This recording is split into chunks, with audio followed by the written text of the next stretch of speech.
Sharq Turkiston Cumhuriyetining qurilish xotira kuni İstanbul boshchiligida dunyoning har qaysi joylarida tabriklandi. Sharq Turkiston Islom Cumhuriyeti qurilganligining 86 yilligi İstanbul Zaytunburunda Sharq Turkiston Ma'rif va hamkorlik jamiyati uyushtirgan faoliyat bilan tabriklandi. Sharq Turkiston marshi bilan boshlangan faoliyatga nurg'ulg'an faoliyatchi, professorlar, Sharq Turkiston o'limalar birligi a'zolari va İstanbulda yashayotgan Sharq Turkistonliklar qatnashdi. Faoliyat oxirida bir qism Uyg'ur faoliyatchilar boshchiligida Uyg'ur televiziyasi, Istiqlol televiziyasi va Erkin Osiyo radiosi qatorliq Sharq Turkiston masalasiga yaqindan ko'ngil bo'lib kelayotgan taratqularga mukofot berildi. Shuning bilan birga Turkiyaning Bursa shahrida Cumhuriyet kuni munosabati bilan yig'in o'tkazildi.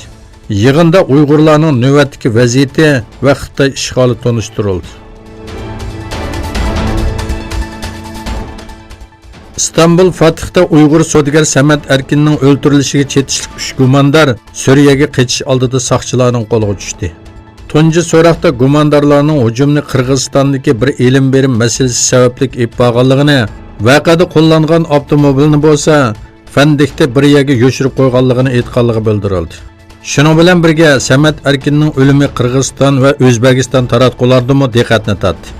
Xabarlarda Samatning Qirg'izistonda 700 million dollarning sirtqi chiqarilishi qarta elib berayotgan tekshirishga chetishlik ekanligi bildirildi.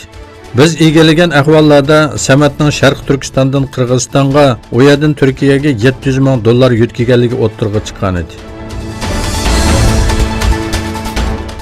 Xitoy Hong Kong alayida ma'mur rayonidagi namoyishlarda yuz bergan zo'ravonlik voqealari haqida Amerika va Angliyani aybladi.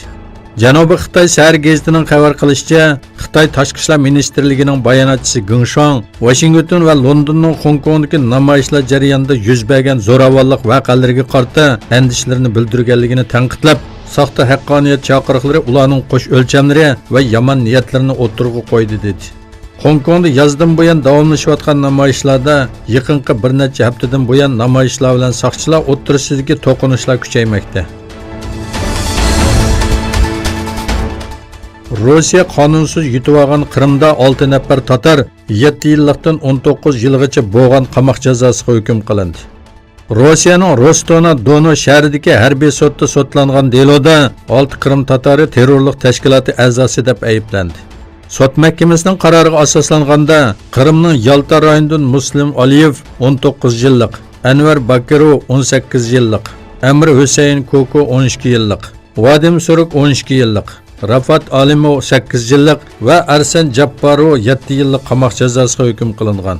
Ukraina Tashqi ishlar ministrligi buningga norozilik bildirdi.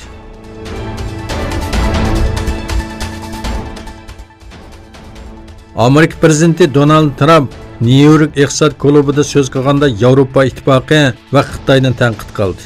Yevropa ittifoqining savdo cheklamalarining Amerikalik ishlab chiqaruvchilar uchun odil emasligini tilga olgan Trump, Yevropa ittifoqining savdo cheklamalari qo'rqinchli, nurg'un tarafdan hatto Xitoydan yomon dedi. Trump Amerika bilan Xitoy o'rtasidagi savdo suhbati haqida kelishim tuzish uchun aldirayotdi. Kelishim tuzish tuzmaslikka qaror beradigan biz Xitoy bilan muhim bir savdo kelishimi tuzishga oz qoldik, yaqinda bo'ladi dedi.